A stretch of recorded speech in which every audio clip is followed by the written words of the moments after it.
लगभग 10 दिन पहले ही अपने एक सेशन में बता दिया था कि किसी भी वक्त लग सकता है सीएए।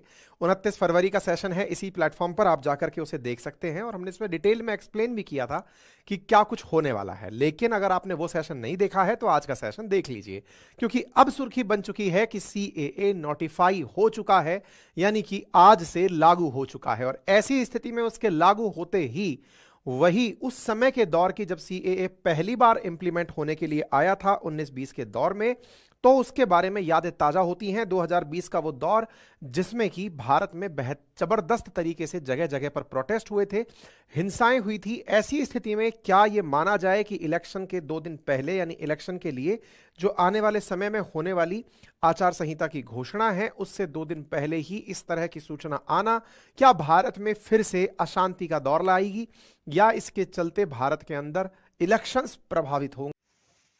जय श्री राम दोस्तों, करंट अफेयर वर्ल्ड न्यूज में आपका स्वागत है। आज का टॉपिक बहुत ज्यादा इंटरेस्टिंग होने वाला है, क्योंकि आज सीए लागू हो चुका है। जो एक बीजेपी की गवर्नमेंट ने जो अपना वो बनाया हुआ था कि हम जो कहते हैं वो हम करके भी दिखाते हैं, तो उन्होंने ये यहाँ पर सीए लागू अब हो चुका है पूरे देश में। अब कोई ऐसा नहीं है कि कोई ये राज्य से हो रहा है स्टार्ट।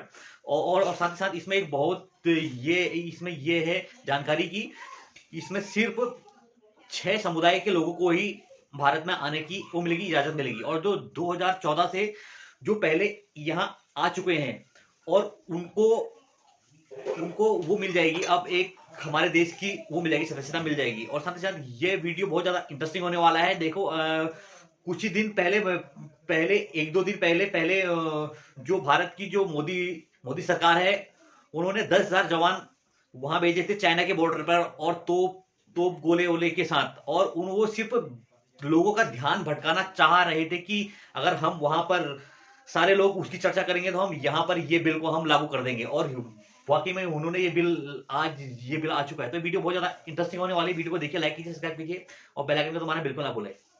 जय श्री राम। से 11 के बीच में चर्चा की जाती है। उन्हीं सिटीजनशिप में देने वाले जो हमारे आर्टिकल्स हैं, उन्हीं के बारे में आज एक बड़ी सुर्खी है, और वो ये है, सिटीजनशिप हमारे संविधान के अंदर आर्टिकल 5 से 11 के अंदर दी हुई है, लेकिन उसको इंप्लीमेंट करने के लिए बनने वाले कानूनों में एक कानून, that is citizenship amendment act, देश में आज से लागू हो गया है। इसके लागू होते ही देश के अंदर ये प्रमुख रूप से सुर्खी बन गया है और वर्तमान में ट्रेंडिंग नंबर 1 पर चल रहा है। ऐसी स्थिति में सुर्खियों पर ध्यान दिया जाना जरूरी है। तो आप यहां देखते हैं, Modi government notifies citizenship amendment act, और ऐसी स्थिति में सिक्योरिटी को लेकर के कई जगह सुर्खियां हैं कि देश के अंदर सिक्योरिटी टाइट कर दी गई है।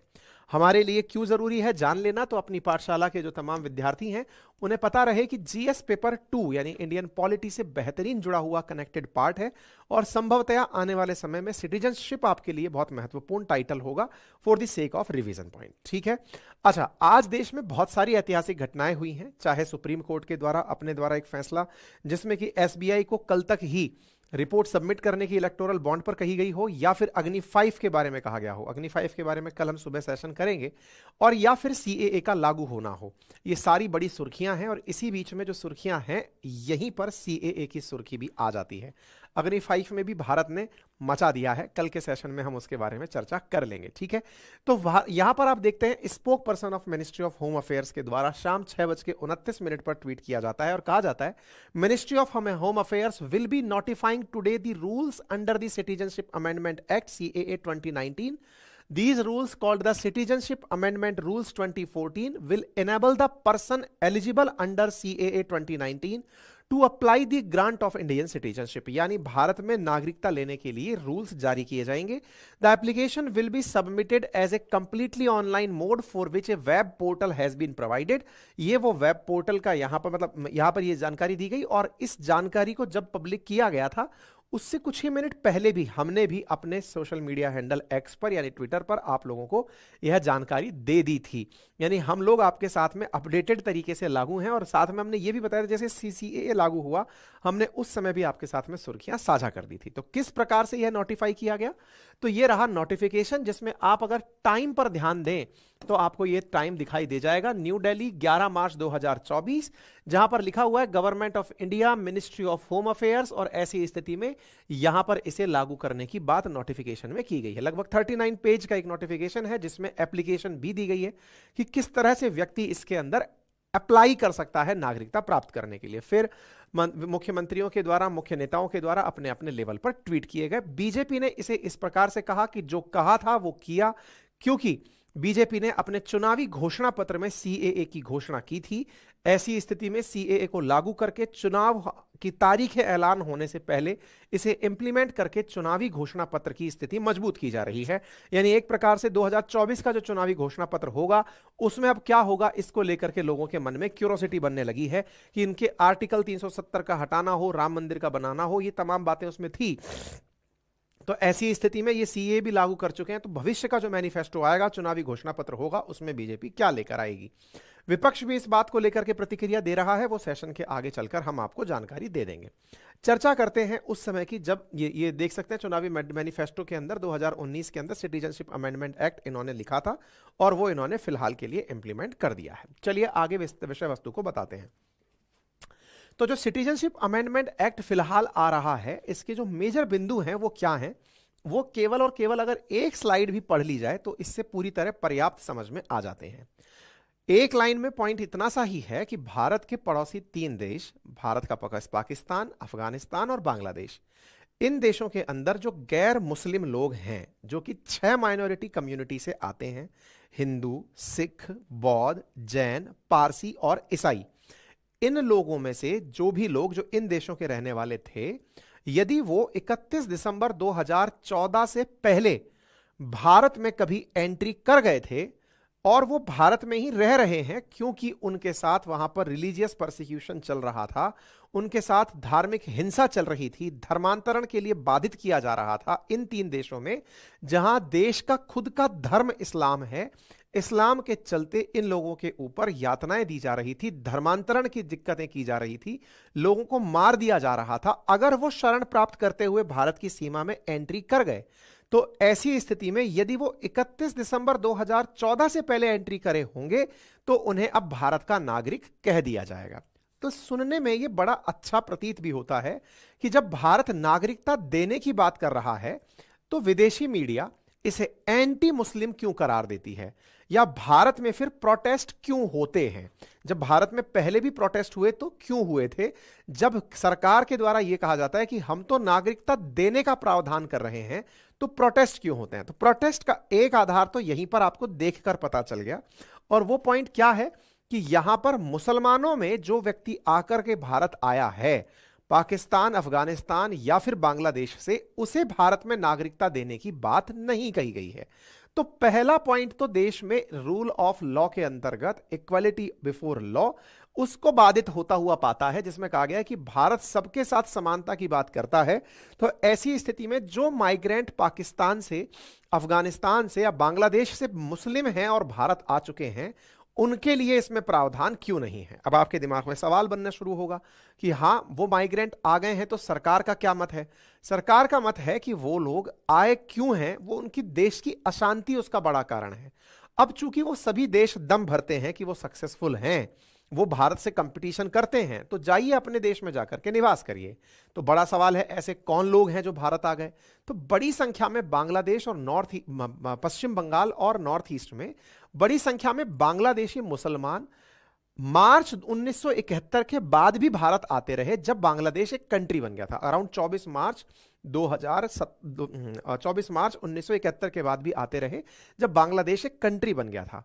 असल मायने में जब पाकिस्तान, पूर्वी पाकिस्तान और पश्चिमी पाकिस्तान हुआ करता था, तो पश्चिमी पाकिस्तान के द्वारा पूर्वी पाकिस्तान पर जो यातनाएं दी जाती थी, उसके चलते उस समय के पाकिस्तान से भी बड़ी संख्या में लोग भारत आए थे।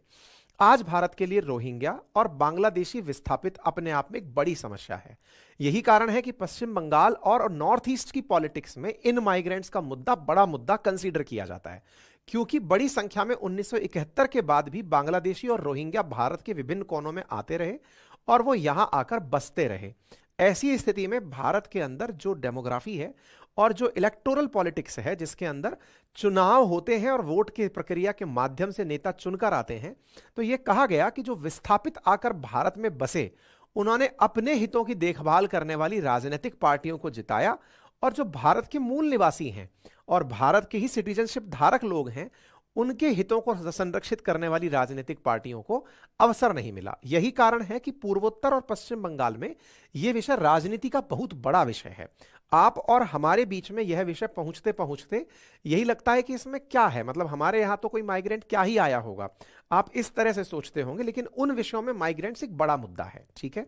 नंबर दूसरा, इसके चलते सरकार कहना क्या चाह रही है? सरकार कहना चाह रही है कि ऐसा करके हम भारत में जो आए हुए ये 6 धर्म के लोग हैं, इनके पुनर्वास और उनकी नागरिकता के संबंध में जो कानूनी बाधाएं हैं उनको दूर करेंगे, उन्हें सम्मानजनक जीवन जिताएंगे और उनकी सांस्कृतिक, भाषिक और सामाजिक जो पहचान है उसकी हम रक्षा करेंगे। उनके आर्थिक, व्यवसायिक, फ्री मूवमेंट, संपत्ति खरीदने और उनके अधिकारों को सुनिश्चित करेंगे, जो भारत के हर नागरिक को उसके मूल अधिकार के माध्यम से, भारत का नागरिक होने के माध्यम से प्राप्त हैं। बकायदा यहां पर यह भी स्पष्ट किया गया है कि इसे लेकर के बहुत सारी गलतफहमियां फैलाई जा रही हैं, और उन गलतफहमियों के बारे में कहा गया है कि यह नागरिकता देने वाला कानून है, यहां पर किसी की नागरिकता ली नहीं जा रही है। तो यदि कोई यह न्यूज फैलाता है कि इस कानून के आने से नागरिकता ले ली जाएगी, तो इसको स्पष्ट किया गया है कि यहां पर कोई नागरिकता ली नहीं जा रही है। यहां पर सभी का, विशेष रूप से उन लोगों का जिनका की शोषण हुआ है, उनको यहां पर सुरक्षा देने की बातें की जा रही हैं। तो उम्मीद है आप लोगों को यह बात और कौन से धर्म के लिए बात है यह समझ में आ गई होगी। भारत के पड़ोसी राष्ट्र पाकिस्तान, बांग्लादेश और पाकिस्तान, अफगानिस्तान और बांग्लादेश के संबंध में यह बात की गई है। पाकिस्तान की अगर बात की जाए तो पाकिस्तान में फिलहाल के लिए जो हिंदू है वो 2.14% है 2017 की सेंसस के आधार पर, और पाकिस्तान का जो इन जनरल आंकड़ा है उसमें 12.9% कभी पाकिस्तान के अंदर हिंदू हुआ करते थे, और इसमें भी वो आंकड़ा ईस्ट पाकिस्तान और वेस्ट पाकिस्तान का है। वेस्ट पाकिस्तान में 1.6% का आंकड़ा है जो सोशल मीडिया पर वायरल रहता है। वहीं बांग्लादेश के अंदर अगर हम बात करें तो यहां पर लगातार बांग्लादेश के अंदर हिंदुओं की संख्या में बड़ी गिरावट दर्ज की गई है डे टू डे 2022 तक, और ऐसी स्थिति में यह माना जाता है कि हिंदू और सिख जो अफगानिस्तान में थे, बांग्लादेश में थे, पाकिस्तान में थे, बड़ी संख्या में माइग्रेट करके भारत में आ गए हैं। मतलब आप जानकर आश्चर्य करेंगे कि 1970 में जहां अफगानिस्तान में 7.5 लाख के आसपास लोग हुआ करते थे, हिंदू अथवा सिख या ईसाई, अब वहां पर 7,000, और इवन आज का डेटा अगर देखेंगे तो कुछ 40-50 लोगों की संख्या बताई जा रही है कि इतनी ही संख्या में बस यहां पर लोग बचे हैं, आइदर वो माइग्रेट कर गए हैं या फिर वो कन्वर्ट कर गए हैं। ठीक है।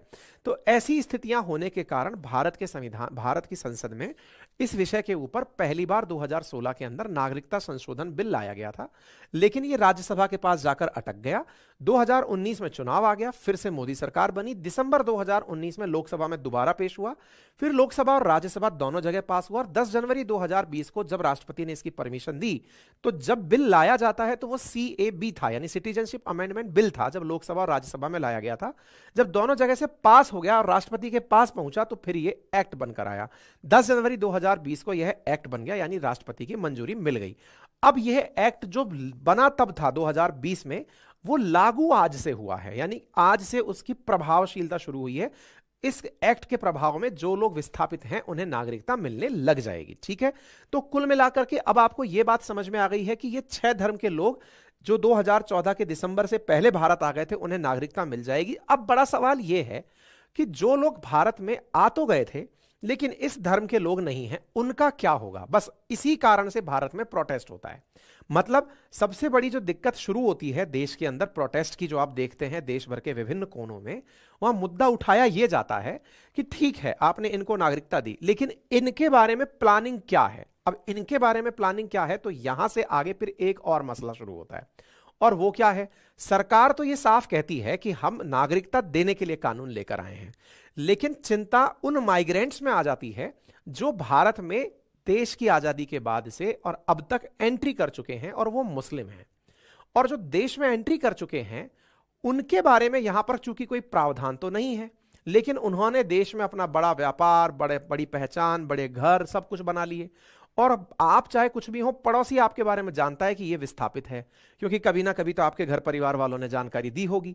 यानी कि लोकल लोगों को यह पता है कि कहां बांग्लादेशी रहते हैं, कहां रोहिंग्या रहते हैं, उनके बारे में ऑलमोस्ट हर जगह के लोग जानते हैं। सीएए से किसी को दिक्कत नहीं थी और ना ही है, लेकिन सीएए के अंदर जो प्रावधान है वो जो किसी एक पक्ष को छोड़ रहे हैं, बस उन्हीं से दिक्कत का उठना अवश्य संभावी लगने लगता है। कैसे? लोगों का मानना है कि सीएए तो एक इनिशियल स्टेप है।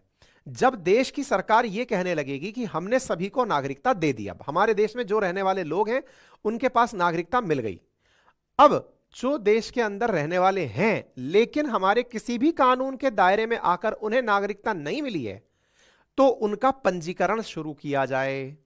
पंजीकरण शुरू करने का मतलब यह है कि पहले तो देश में रहने वाले जितने भी लोग हैं उनका एनपीआर बनाया जाए, यानी कि नेशनल पॉपुलेशन रजिस्टर बनाया जाए कि हां भाई कौन कहां रहता है पहले बताओ, और उनमें से जिसके पास भारत की नागरिकता है उनका एक अलग रजिस्टर बनाओ।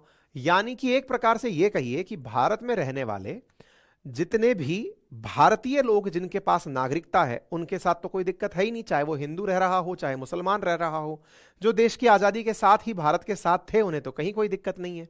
लेकिन जो बाद में आकर के इधर उधर से बसकर भारत में आ गए, उनके मन में एक भय का माहौल इसके लागू होते ही बनना शुरू होता है कि सरकार का अगला स्टेप एनआरसी होगा, और एनआरसी के आने का मतलब हुआ नेशनल सिटीजनशिप रजिस्टर। और वो रजिस्टर जब बनाया जाएगा और उसमें चूंकि मेरा नाम नहीं लिखा जाएगा क्योंकि मैं माइग्रेंट हूं, तो माइग्रेंट्स में टेंशन होना शुरू हो जाती है। माइग्रेंट्स में टेंशन होना शुरू होती है तो निश्चित ही नॉर्थ ईस्ट या फिर जहां जहां माइग्रेंट्स हैं वो प्रोटेस्ट करने के लिए सड़कों पर तब भी चले आए थे और अब भी चले आएंगे। ऐसी टेंशन होने की वजह से सुरक्षा कर्मियों को सभी जगह तैनात कर दिया गया है। सरकार ने अपना स्पष्ट रुख करते हुए सीएए लागू कर दिया, और जब सुरक्षा बलों को तैनात किया है दैट मीन सरकार ने यह भी मैसेज सर्कुलेट कर दिया कि अगर आप प्रोटेस्ट करने उतरते हैं तो फिर आपके साथ सुरक्षा बल अपने आप निपट लेंगे, सरकार आपसे निपटने के लिए तैयार है। यानी किसी भी प्रकार से किसी भी स्थिति से निपटने के लिए सरकार तैनात है, तैयार है। यह मैसेज देने का प्रयास इलेक्शन से 2 दिन पहले ही कर दिया गया है, इलेक्शन के नोटिफिकेशन से 2 दिन पहले ही कर दिया गया है। इसका मतलब अब समझ में आया। तो एनआरसी जब होगा तो असम में अवैध तरीके से रह रहे लोगों की पहचान करना, उनमें से जो ज्यादातर बांग्लादेशी हैं उनकी पहचान के बारे में चर्चा आती है। लेकिन विशेष रूप से नॉर्थ ईस्ट के लिए एक प्रावधान किया गया है कि 24 मार्च 1971 से पहले भी अगर कोई चाहे हिंदू आया हो या मुस्लिम आया हो और आसाम में आकर बस गया हो तो उसके साथ कोई छेड़खानी नहीं होगी। तब यह माना जाएगा कि वो पीड़ित था तो आया, बाद में क्यों आया, बाद में क्यों आया, इस वजह से। तो अभी लोगों में जो क्यूरोसिटी है वो सीए को लेकर नहीं है, एनआरसी को लेकर है। और जब सीएए चलता है तो एनआरसी के बारे में चर्चाएं ऑटोमेटिक चलना शुरू होती है कि सरकार ने नागरिकता दे दी, समझ में आया, लेकिन एनआरसी आ गया तो क्या होगा। अब देखना यह होगा कि कहीं चुनावी मैनिफेस्टो में बीजेपी इस बात को ना मेंशन कर दे कि हम एनआरसी लेकर आने वाले हैं, और अगर ऐसा होता है तो फिर भारत की राजनीति में क्या होगा यह देखने लायक होगा। ठीक है, तो मुस्लिम जो इमिग्रेंट्स हैं उन्हीं को लेकर के सबसे ज्यादा बारी बातें बनकर आ रही हैं। शरणार्थियों के लिए भारत में विदेशी अधिनियम 1946 है और पासपोर्ट अधिनियम 1920 है, जिसके तहत भारत में आए हुए शरणार्थियों को भारत की पहचान और नागरिकता और संबंधित चीजें देती जाती रही हैं। ठीक है साहब, ये सारी बातें मैंने आपको प्रॉपर तरीके से समझा दी, यहां तक हो गया।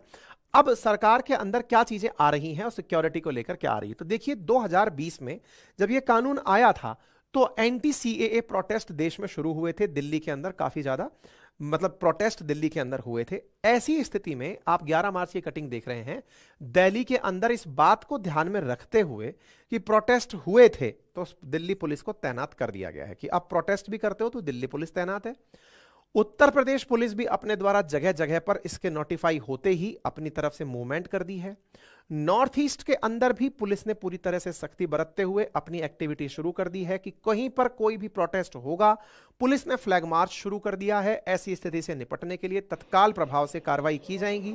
इस तरह से पुलिस का फ्लैग मार्च शुरू हो गया है। दैट मीन्स सरकार किसी भी प्रकार से अशांति की स्थिति ना पैदा हो उसके लिए तत्परता से पहले ही सुरक्षा बलों को तैनात कर चुकी है। ऐसी स्थिति में जिन लोगों को नागरिकता मिलेगी उन रिफ्यूजीज के अंदर खुशी का इजहार है, और वो यहां पर आप तस्वीरों में देख सकते हैं कि वो लोग खुश हो रहे हैं कि उन्हें नागरिकता मिलेगी।